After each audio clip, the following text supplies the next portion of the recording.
Namaste Om. Namaste. Namaste. Namaste. Namaste. Namaste. Namaste. This is a very interesting morning because on the way here, just on the road, I collected all these flowers. They are just waiting for us to appreciate them, to love them, to work with them, to speak with them. Recently, I began a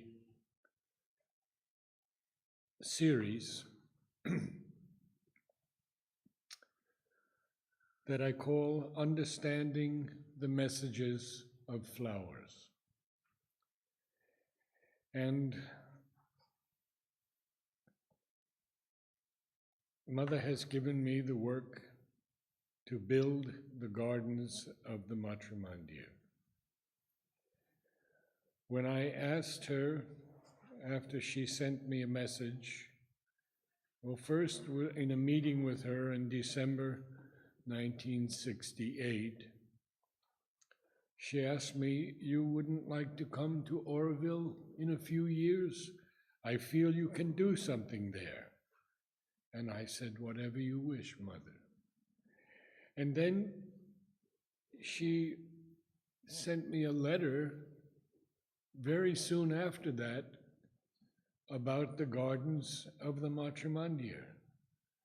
And she wanted me to prepare for them. So I wrote back to Mother, "What do you want me to do? Do you want me to do physical work with a landscape design company, or do you want me to go to college and study things like plant combination theory?" Mother writes, "Both." So I had to work during the day and go to college at night. And then Mother wrote that the gardens are as important as the Matrimandir. What a statement that is. Can you imagine that? As important as the Matrimandir itself. So when she told me to come, it was only 9 months later, not 3 years at all. And Mother writes me just a very brief note, "A biento, see you soon." So what did Mother tell me about this beauty of the gardens? And that's what we're going to share today. I will read it to you, although I know it by heart. "It must be a thing of great beauty, of such a beauty that when men enter, they will say, 'Ah, this is it.' And they will experience physically and concretely the significance of each garden. In the garden of youth, they will know youth. In the garden of bliss, they will know bliss," and so forth. Then Mother raised her hand and she said to me, "One must know how to move from consciousness to consciousness." Oh, that was the first meeting with her. There were many subsequent meetings. I found a place for the nursery, and you can see that sign of the nursery on the way. It had 12 mango trees, and so I had some shade. It had a huge canyon in the back, so no one could enter through there. It had a road on the side, and it had a lot of mulus, thorns, all around. So I thought it was a good place. Of course, it didn't meet my expectations because the young boys sent in the goats and the cows almost every day to eat everything we planted. But eventually we took care of that problem. Now, you see, there are messages of the flowers that Mother did not see. And I don't know if you can see this, but this is my photographs of Mother's garden in Georgia. And these are daylilies. that bloom in a colder climate, but they are very, very beautiful. And of course, they all have names, only we don't know their names as yet, because we have to find out how a flower vibrates so that we can understand in a rough English translation or French what it signifies, what its message is. In 1968, I began a major study, and I was working with Richard Pearson, the ashram botanist, my wife, Mary Helen, and a lady from England, Mary Aldrich. We would work regularly every week. And in the laboratory of the ashram, I had brought the 4-volume edition of the Royal Horticultural Society's Dictionary of Gardening. And we used that as the basis to properly identify all the flowers Mother had named. Now, it took quite a while. The book was finally published in 1972, and it's a good book. It has some 70 color photos now, and Richard keeps adding each year in a new edition, new photos. There is a 2-volume edition called The Spiritual Significance of Flowers. It's a bit unwieldy, it's heavy, and it's costly, but the people who worked on it worked very sincerely, and they worked for 10 years photographing flowers in Auroville and in the ashram. To continue, how are the flowers named? Well, Mother does tell us about this. I want to show you some more of these photos yet, because I love to photograph flowers. And, well, I just messed that up, so you can see some of my photos here. Ah, that's a nice idea, yes. Okay, you just have to go up here.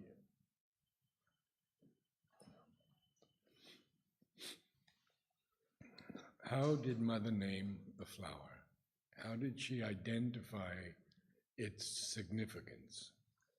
How did she come to tell us more than, I think, 870 or 80 different flowers, which is, we could say, at least for me, a guideline of the integral yoga. Why? Well, Mother gave us a scale from the lowest, darkest, muddy red, matter, to the physical, bright red, to the vital, lavender and purple, to the psychic, pink, to the mind, mental, and above the mind, gold and orange for the supramental. So if we go through this and we start looking at the significances, well, there's something else that we asked Mother, and that was quite an experience. We asked her, would you give us a comment on all the flowers you named? And Mother said, yes, but I want to see them all. Oh, we had to scramble to find all that we could. But the interesting thing is that Mother knew so many of the Western flowers from France. So she already knew many of them, but the tropical ones, we had to really work hard and send. Now, I'm going to give you an example.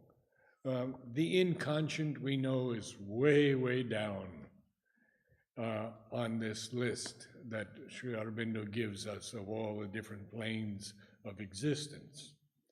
Well, here is a plant called the sausage tree, Kigelia pinnata.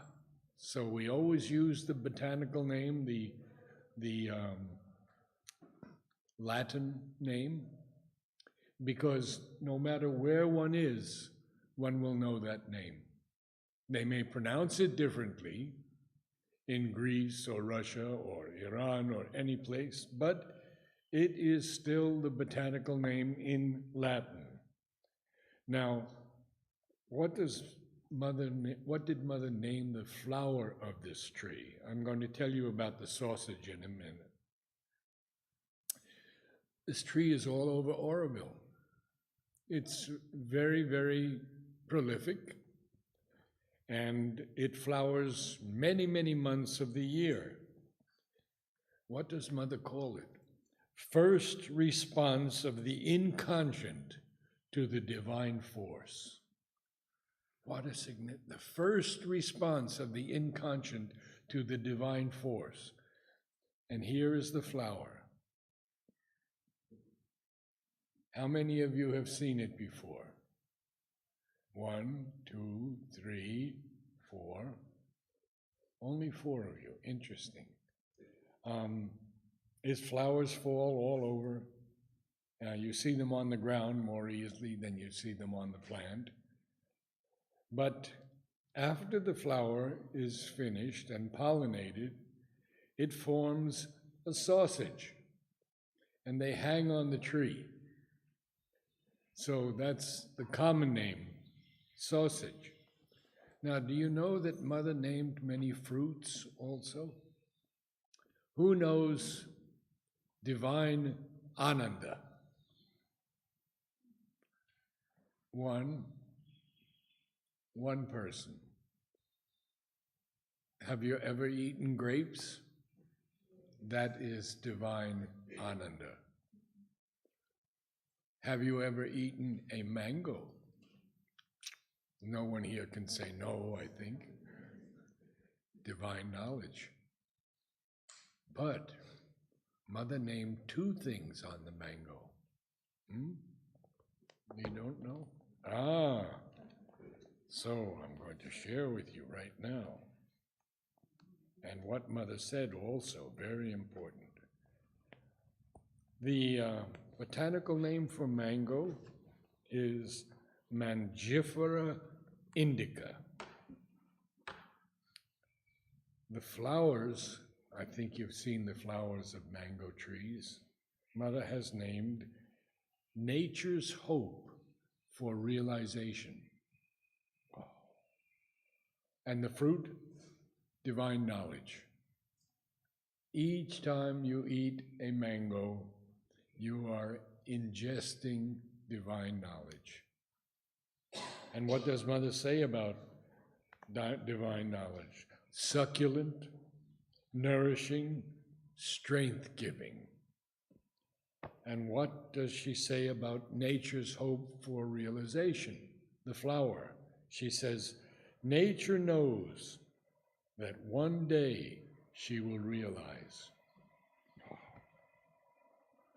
So I'll go through some of these flowers with you, tell you some of their stories, because they are very interesting stories. So there's one I couldn't find today, the white flowered one, and Mother has named all 3 of these. Now, the plant is extremely poisonous. Do not eat any part of it. The Tamil ladies often eat the fruits to commit suicide. So it's extremely poisonous. What does Mother call it?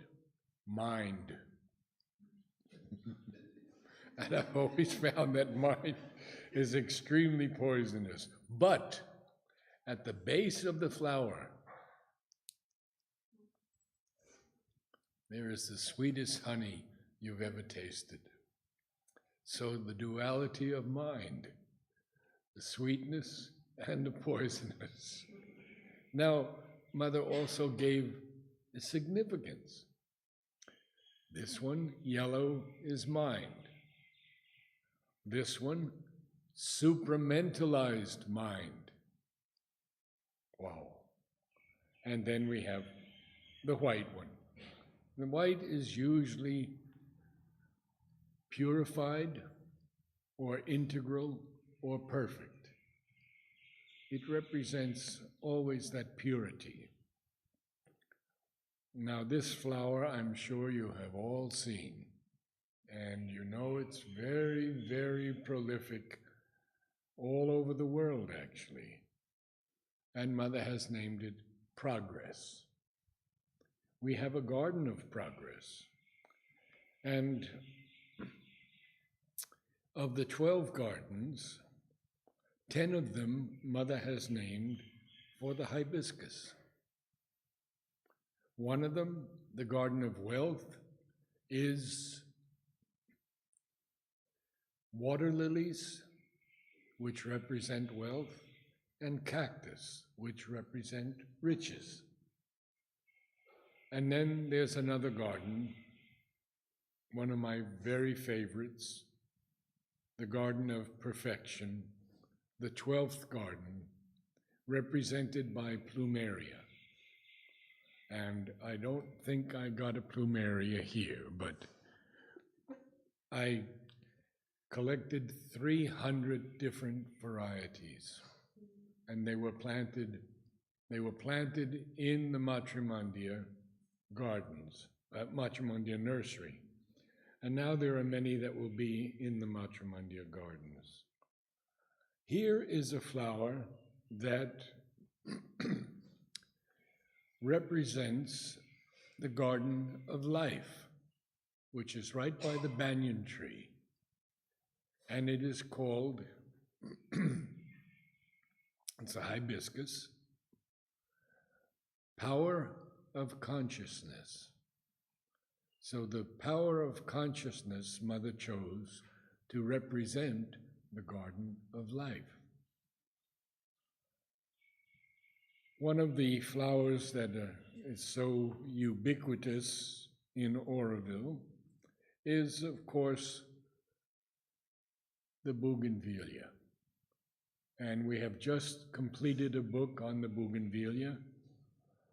My friend Nilisha and I wrote it, and it will soon be available in the stores.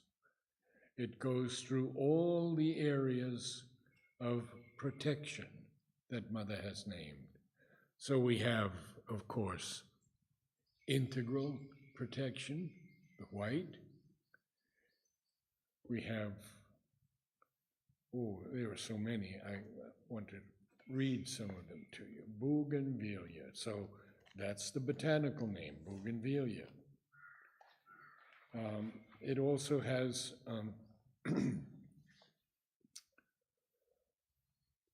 a comment by the Mother.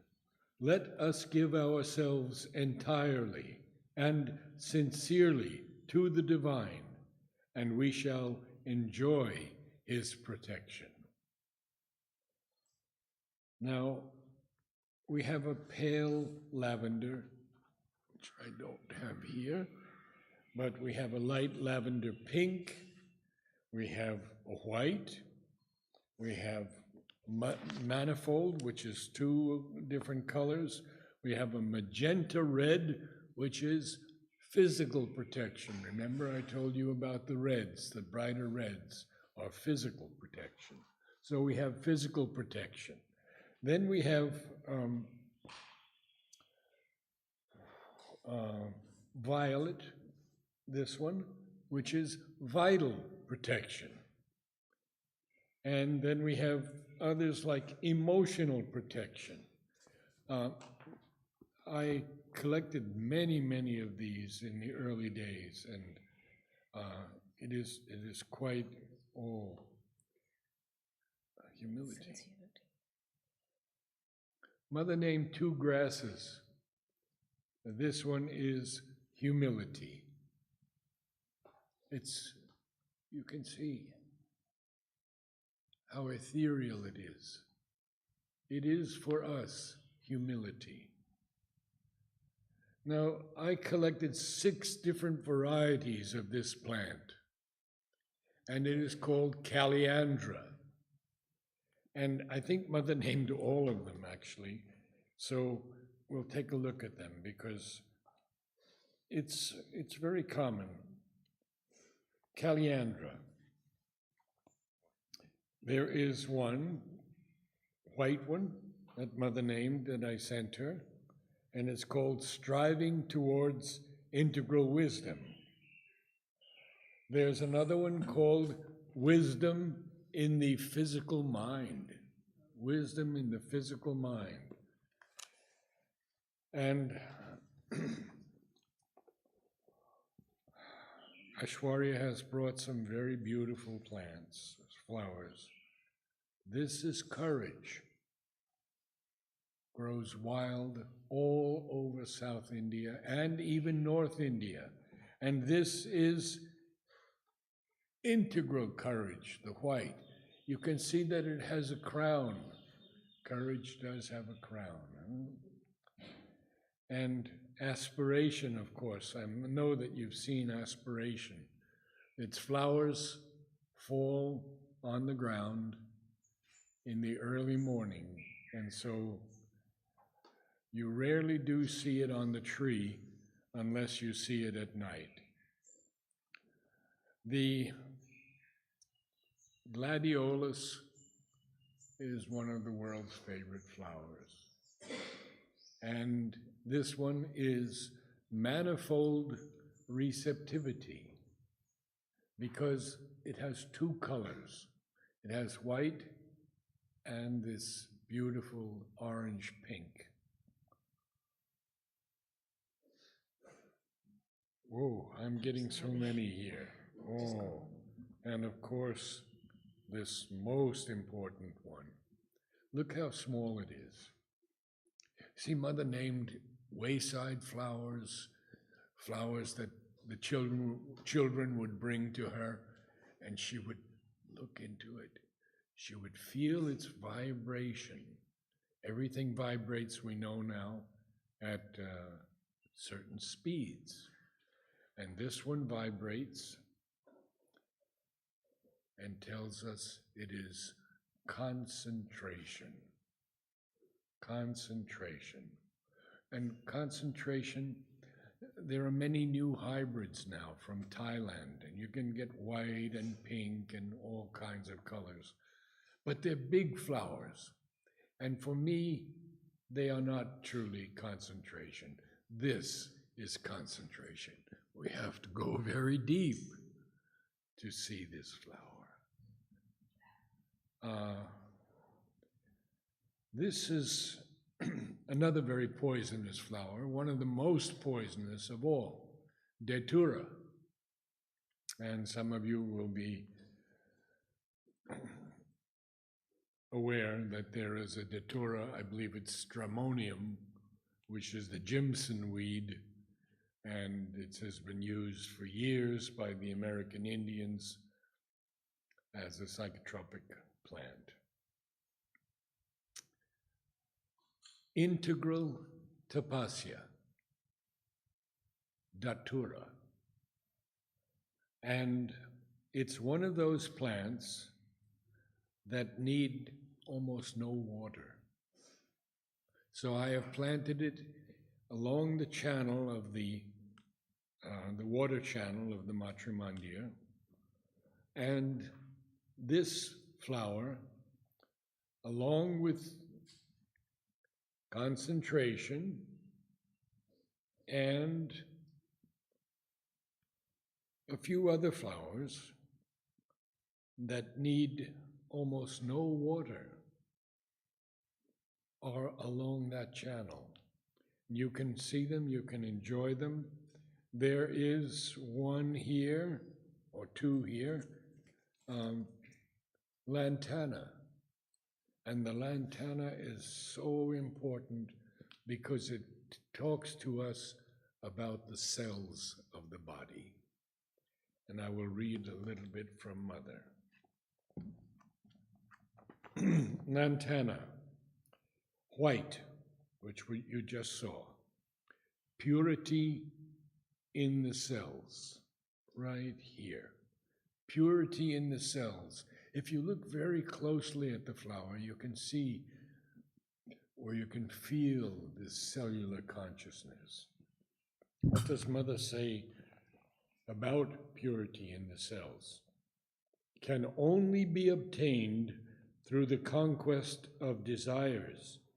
It is the true condition for good health. And then we have this one, which is emotional beauty in the cells. And what does Mother tell us about this? She says, seeking and emanating all the emotions of beauty. Wow. So there's one other one, a yellow one. I don't see it here, but it's very, very prominent in that channel planting that I recently did, and it's called light in the cells. Light in the cells, Mother says, the first step towards purity in the cells. Wow. And then there's one that's sort of a variegated flower. It has many, many hues and colors. It's often wild, but Mother says it's supramental influence in the cells. So we have 4 different flowers that vibrate to us the power of the cells. And what do we have to do to get those into us? If we can feel the vibration of a flower, if we can imbibe that vibration, it will change us. This is the first time in the world's history that this has been known and given to us by the Divine Mother.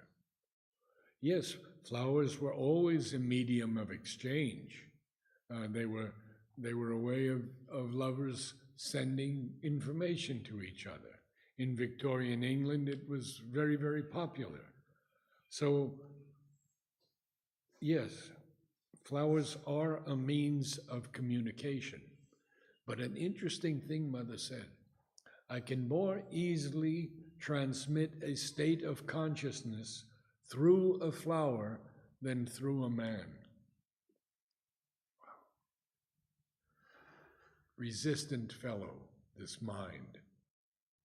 And so Mother could give us a flower and it would go directly into us. She would put exactly what we needed into that flower. I want to go through some of the things that Mother has told us about flowers. See, I've got a long half hour to go and so many things. I think you all know this. The botanical name is Antigonon leptopus. Strange name, but it is the coral vine that is famous all over the world. This bright pink flower is harmony in the vital. If we could have harmony in the vital, there would be no disagreements in Auroville. Mother says, to harmonize the vital is a psychological masterpiece. Happy is the one who accomplishes it. In Mexico, it's known as corralita. So we do have common names, and common names have some relevance, but not too much. The reason is because there are common names all over the world, different common names for the same flower. But the botanical name, the genus and species, is always correct wherever you go. Now, there may be a change in this botanical name, and that change is a result of our internet.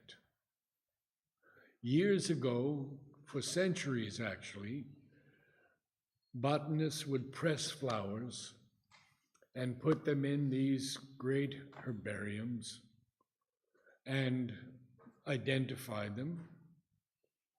And now, through the internet, all these great botanic gardens in St. Louis, Kew Gardens in London, all of them communicate, and they find when a flower was named. And the first person to name it gets the credit for it. The second person to name it, it's a synonym. So we see many synonyms in botany and in horticulture, identifying the person who named it, and the person named it first, and the person who named it second, sometimes even third. Now here's a flower that I'm sure you've all seen growing all around Auroville. And Mother has named it. Who can tell me?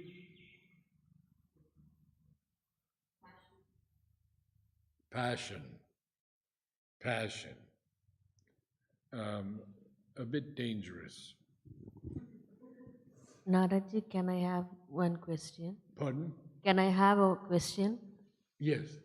You said Mother put the meaning into the flower. So No, she did not put the meaning into the flower. No, The flower already had the meaning. yeah. Mother captured that meaning Yeah. by, well, I'll read that to you, okay? Yeah. So if she gives flower or any flower, is that we need to get that quality from her, or it's already there? Good question. Actually, that flower is already radiating with that significance. So if I give a flower of plasticity to a friend, it indicates that that vibration is going into the friend. Good. So, in the beginning of this book, we have put pages and pages of all the things that we wrote to Mother and everything that Mother replied to us. So we would send her questions, and I'm going to give you a couple of things. But first, from Mother. The fragrance of flowers is physical nature's offering to the divine, her most subtle offering. Now, how did Mother begin to name these flowers? She says, it is largely the fragrances that have made me give flowers their significance. I find these studies quite interesting. It corresponds to something really true in nature. And what is that? Well, Mother gives us an example. Once, without telling me anything, someone brought me a sprig of tulsi, Ocimum sanctum. I smelled it and I said, oh, devotion. It was absolutely a vibration of devotion. Afterwards, I was told it is the plant of devotion to Krishna, consecrated to Krishna. So Mother picked up that, and she said, another time, I was brought one of those big flowers. They look something like a corn, not the corn itself, but the covering of the corn. And it had very strongly scented stalks. Mother named it spiritual perfume. I smelled it and I said, ascetic purity, just like that, from the color alone. I was later told it was Shiva's flower when he was doing his tapasya. And of course, this flower is one that is fantastically attractive to snakes. You will see snakes all around this flower. And Mother says, and interestingly enough, its smell is fantastically attractive to snakes. It makes them come from far away to rest in the shrubs. And as you know, the serpent is the power of evolution. It is Shiva's own creature. He always puts them on his head and around his neck because they symbolize the power of evolution and transformation. And snakes like this flower. It often grows near rivers, and whenever there is a cluster of the plants, you are sure to discover snake nests. I find this very interesting, for we didn't decide it should be like this. These are conscious vibrations in nature. The fragrance, the color, the shape are simply the spontaneous expression of a true movement. Pardon? What is the name of the flower? Spiritual perfume. It's called Tarambu in Tamil. Tarambu, it will be Tarambu. She wants the botanical name.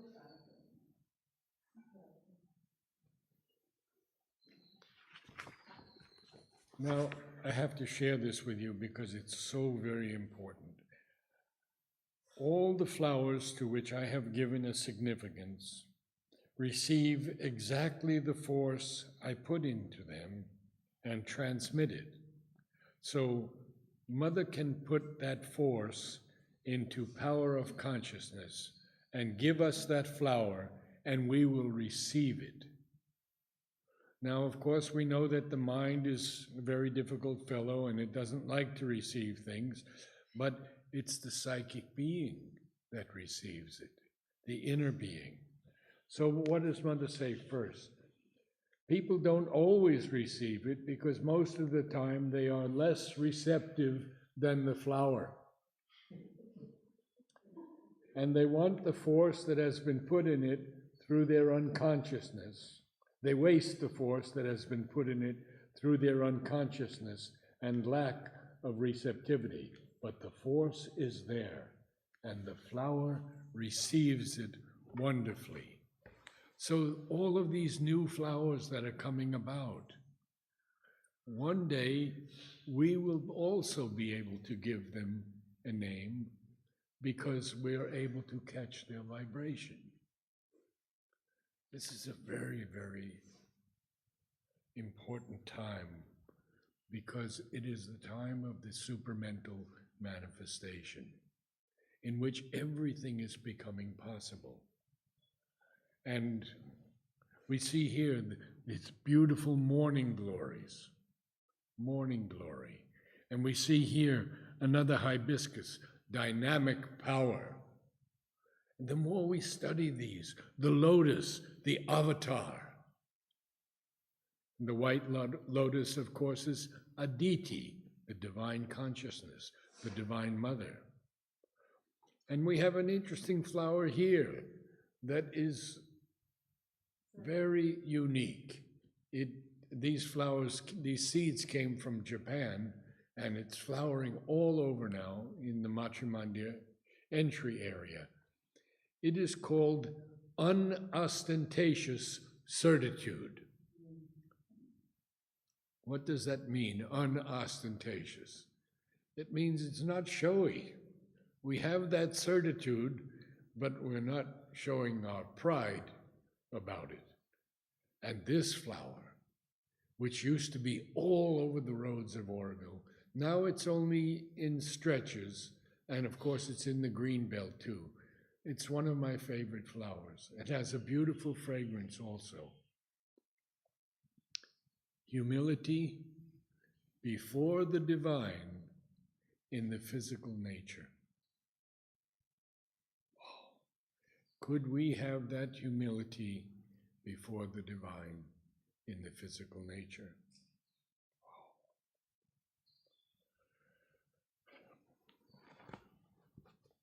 Now,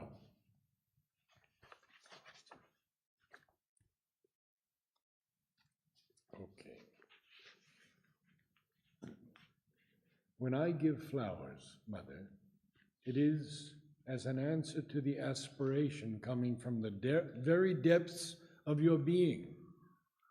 It is a need or an aspiration. It depends on the person. It may fill a void or else give you the impetus to progress, or it may help you find the inner harmony in order to establish peace. Be like a flower. One must try to become like a flower, open, frank, equal, generous, and kind. A flower is open to all that surrounds it. Nature, light, the rays of the sun, the wind, etc. It exerts a spontaneous influence on all that is around it. It radiates a joy and beauty. It is frank. It hides nothing of its beauty and lets it flow frankly out of itself. What is within, what is in its depths, it lets it come out so that everyone can see it. It is equal. It has no preference. Everyone can enjoy its beauty and its perfume without rivalry. Oh, Mother goes on, and I'd love to read this to you for hours because it's just so filled with such beauty. And here are some questions to Mother. Oh. How can one enter into a psychic contact with flowers? Mother replies, when one is in conscious contact with one's own psychic, one becomes aware of an impersonal psychic behind the whole creation. And then through this, one can enter into contact with flowers and know the psychic prayer they represent. There we are. What is this impersonal psychic you spoke of? By impersonal psychic, I mean the psychic region which does not belong to any individual in particular. The psychic region which is in the creation, as air is in the earth's atmosphere. Oh, once I wrote to Mother, big question. And I don't know if I can find it here, but I can tell you it briefly. I had planted many, many flowers in the Matrimandir Gardens nursery, and in one day, a group of insects came and ate everything. A month's work gone in one day. So I wrote to Mother, and I said, Mother,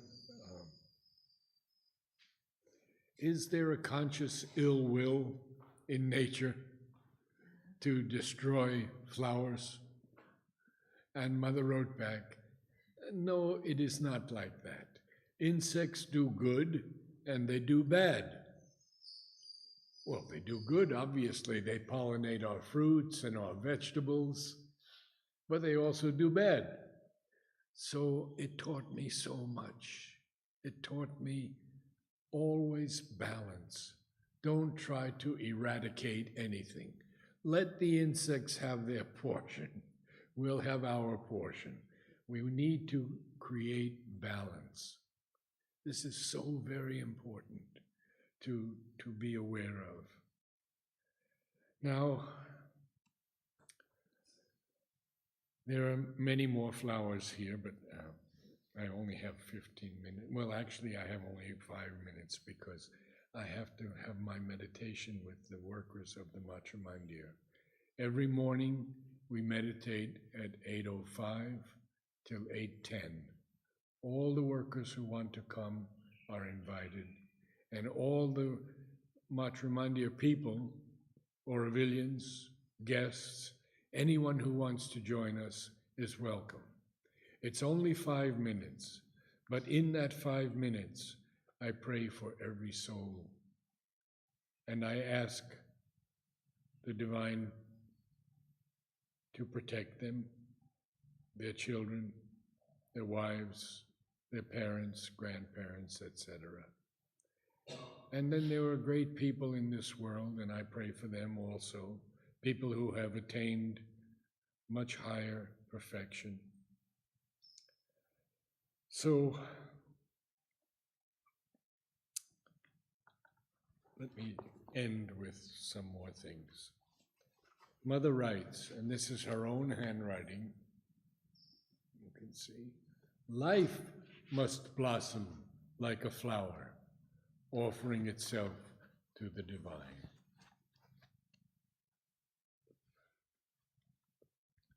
The offering of roses. Why did Mother give red roses to men and light-colored, often pink roses to the women? And even different colors to little boys and girls. Mother says, for the men, it is because red roses give an impression of force, and light-colored roses an impression of charm and sweetness. How beautiful. Here's a question that was asked Mother, very interesting. Scientists explain that flowers have perfume in order to attract insects. What do you think about that? Mother says, it is men who see and find a reason for everything. But I doubt if the Supreme has any such preoccupation. Now,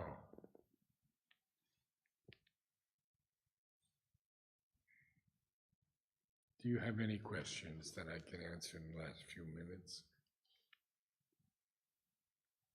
Anything at all?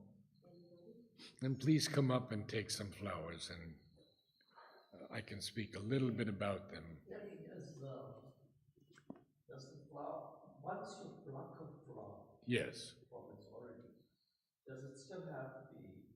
Yes, it does. It does. It vibrates with that. Yes. Yes.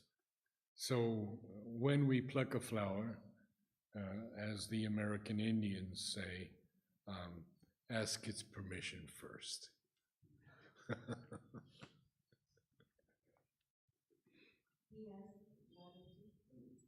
Yes.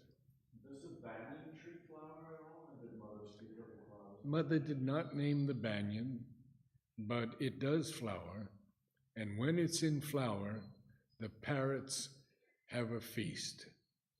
And there are also small owls that come into the banyans. It's a festival time for all these parrots especially. And Mother did name some other trees.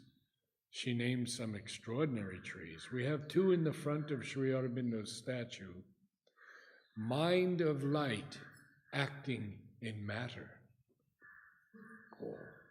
Now, it's had a hard time, and we've had to take soil tests, which Aishwarya has done, and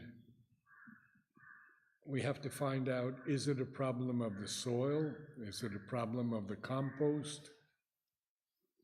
What is the problem? And we are faced with these questions every day. I do want to share this one with you because it is the flower that Mother named for the first garden, the Garden of Existence. And it is called Psychic Power in Existence. Mother named 43 different hibiscus. And the second one that is also very many are the roses. But also Mother named zinnias, which are endurance. And I sent Mother, I think, 15 different zinnias, and she named each one. Now, there are so many things I could tell you, but we don't have much time. But the zinnias, you see, are endurance. And when I travel through America, in the desert areas, I would see zinnias in bloom in the hottest months without any water. Is that endurance? So we see very often that mother's significances have an absolute truth on the physical plane also. We can see that. So, yes. Hmm? Service. Ah, yes, thank you. The beautiful flowers of service. You've all been to the Samadhi? The service tree is over the Samadhi, and it sheds its flowers on all who come. It is so important to me that I wrote a book on it, Homage to the Service Tree. Narad, some of them got some flowers. If you tell them what, if you like to know what flower you have, just show. Can I see it closely?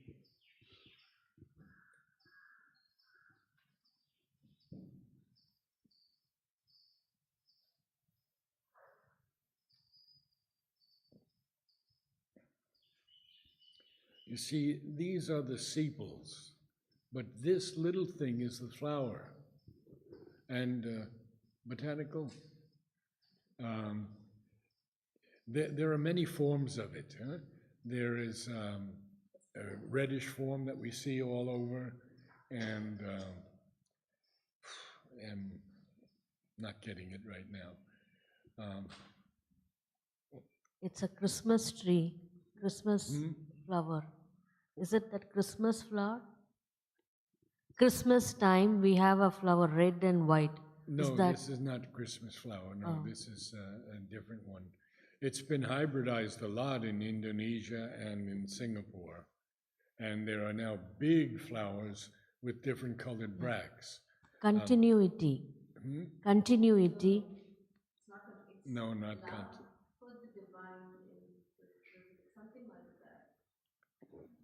It'll come to me and I'll let you know. Sorry. And she has, please. Oh, yes.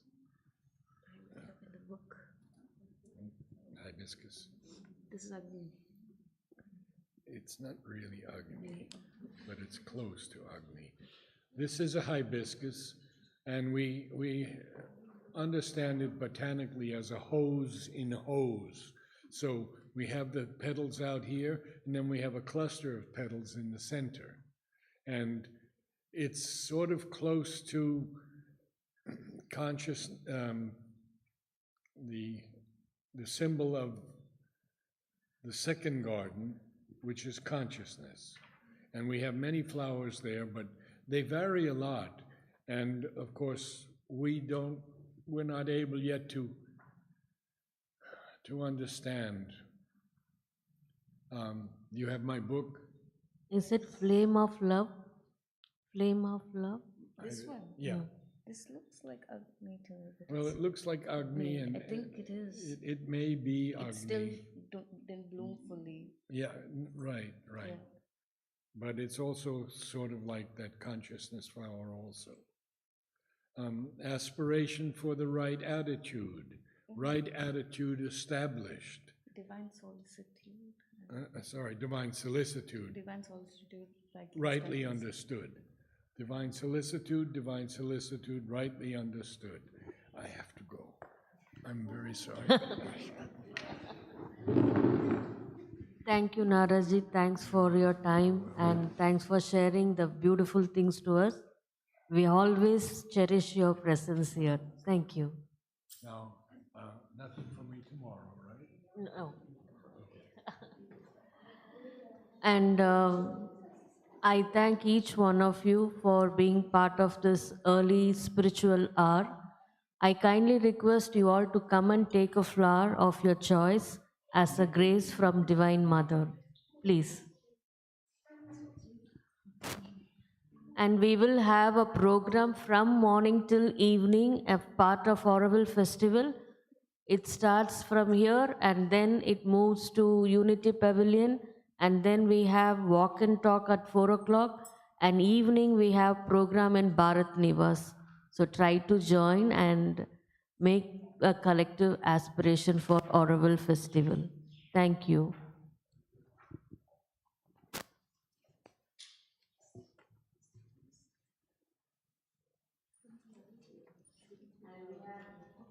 We have some refreshments. Please have it and enjoy the morning refreshment also. Thank you.